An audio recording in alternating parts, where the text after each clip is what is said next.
Hey everyone, this is Pierre, managing editor at RotoBaller, here to give you my favorite picks at running back for week 8. Talk about some must starts and then also a couple guys to just straight up avoid or fade. Now, again, we're going to skip the obvious starts. Not that there's that many running back these days, but there are a few no brainers left, right, guys? You absolutely must start anyways. I'm going to go a little deeper there, talk about kind of running back to three considerations here, which guys I think absolutely should be in your lineup and some guys to fade. So let's get to it and start with Damien Harris, who had, for the most part, has been kind of game script dependent. He's a guy that, when they can afford to establish the run, the game doesn't get out of hand for the Patriots. He's going to get the ball, and when he gets the ball, that's all it takes. Averaging over 5 yards per carry. Again, of course, coming off a monster week. Yeah, it was the Jets, but still, he did his thing. He didn't even barely touch the ball in the second half because the lead was so big.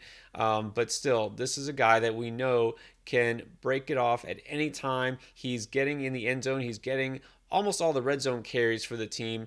So this is a player that you want to keep plugged in, again, when the matchup dictates. Does it dictate that in week 8?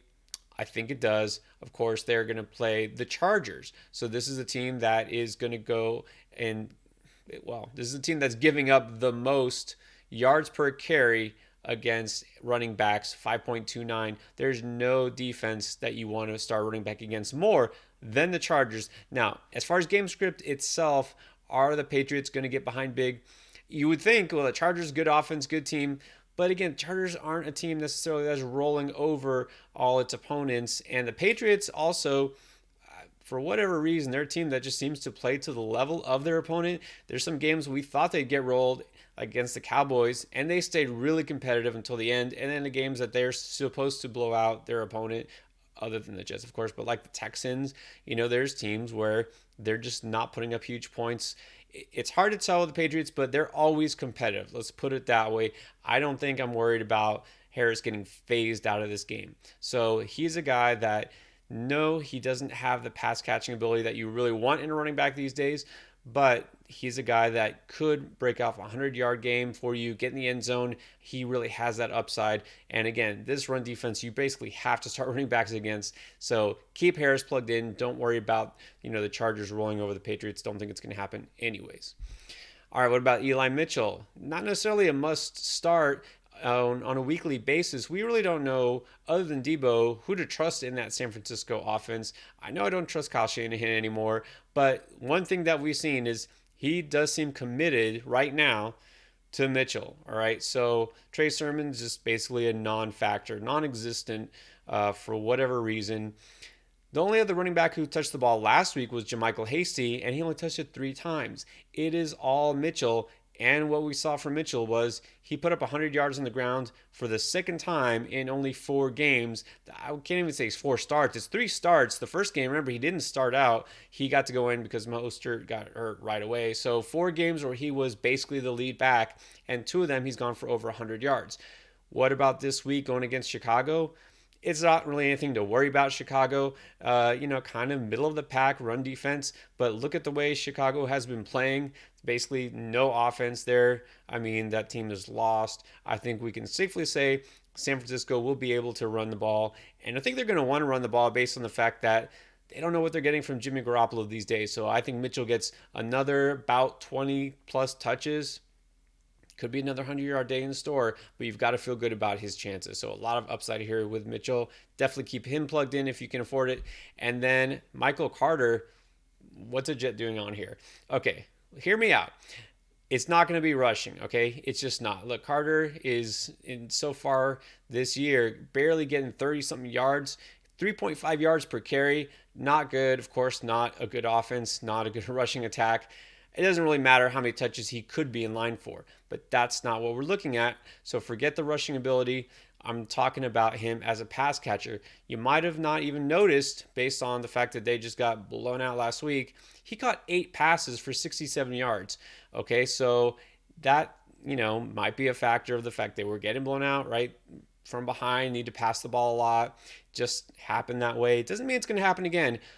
Well, what if I told you that their next opponent, the Cincinnati Bengals, as good as they look, they're a team that, for whatever reason, has given up the most receptions to running backs this year. That's right. The most receptions to running back, and you're talking about a running back who just had 8 catches, now all of a sudden is going to be leaned on by Mike White as the quarterback. What do inexperienced quarterbacks love to do? They dump it off to the running back. They'll look for the tight end across the middle. Jets don't really have tight ends worth targeting. I think we're going to see a lot of touches by Carter. He might even get more catches than rush attempts. Okay, so I do like the floor here. I'm not saying there's a tremendous ceiling because you can't love his chances of scoring a touchdown. Bengals have actually been really good defensively, but if there's a kind of a soft spot here, that's what it is. So look for Carter to be involved heavily as a receiver. I think he's somebody you should sneak in there in full PPR leagues. In standard leagues, no. I think you can go and probably avoid him. But again, you also have to remember that Tevin Coleman, hamstring, missed last week. Probably not going to play again. Doesn't look promising, at least right now. So there's not a lot of depth. Carter is technically the lead dog there for what that's worth. All right, now some guys I don't like too much. Let's talk about Antonio Gibson. I mean, what can we say? We thought it was going to be a breakout season. The only thing breaking around Washington might be his shin. He's got some issues there, talking about maybe dealing with shin splints. There's a stress fracture. It's not good, and Washington just refuses to rest him, refuses to let him get healthy. Apparently, he's good enough he can play on, but at what point is enough? Because he's obviously not 100%. We've seen that he's not fully effective.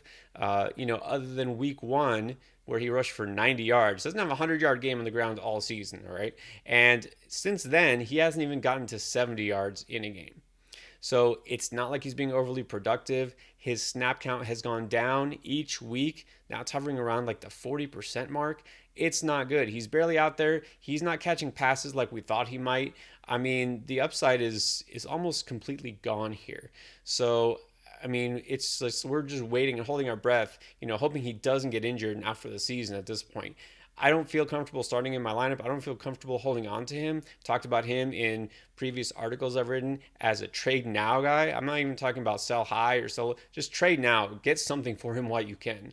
So you can't put him in your lineup. He's not doing it for you in fantasy. And this team, they're already starting to look for replacements for him. Also, it's just not a good look. So keep Gibson on your bench if you do still have him. And then finally, Diontae Booker. Well, you think here's one guy that at least he's in line for all the touches for his team's backfield. Still waiting on Barkley to return next week, maybe the week after, who knows. But for this week, it's still Booker, right? Put up some points, got in the end zone. He has some ability, but not really. I mean, if you look at it in the games he's played so far, again, 3 straight games, he's been the full lead back here. He hasn't cracked 51 yards on the ground, okay? You're hoping for a touchdown, basically, and I know we look at this matchup say, okay, it's the Chiefs. Chiefs have a terrible defense, simple as that. The Chiefs do have a terrible defense, but it's mostly their pass defense. Their run defense actually gotten a little bit better since the beginning of the year. They gave up over 100 yards to running backs the first 2 weeks and not since then. All right, so now they're kind of middle of the pack defense as far as run defense goes. So if you expect the Giants to keep this close, then yeah, maybe you can start Booker. If you think that Kansas City is going to play as bad as it did last week, okay, go ahead and start Booker. I'm going to bet that the Chiefs come out motivated.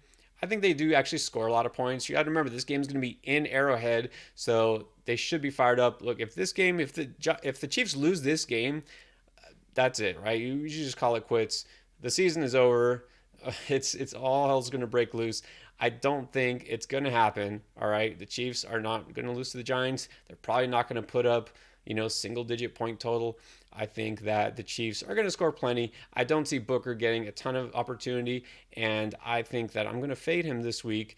I'm not saying absolutely must bench everywhere because, look, there's just not a lot of other running backs who have as much of a path to touches, but I don't feel good about his chances. I really don't feel good about anybody on the Giants offense at this point. But in this matchup, you can definitely do better.